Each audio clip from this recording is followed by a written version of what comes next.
ហើយចាញ់ទៀតហើយ hot ម៉េះ skin ឡើងអាន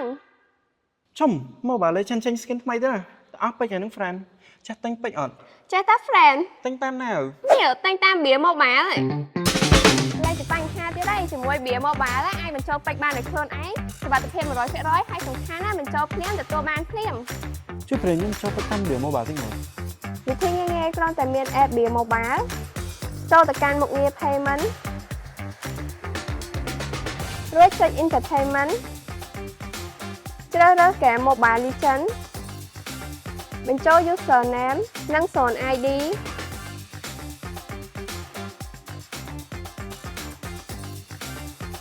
ជ្រើសរើសកញ្ចប់ពេជ្ររួចចុច Pay Now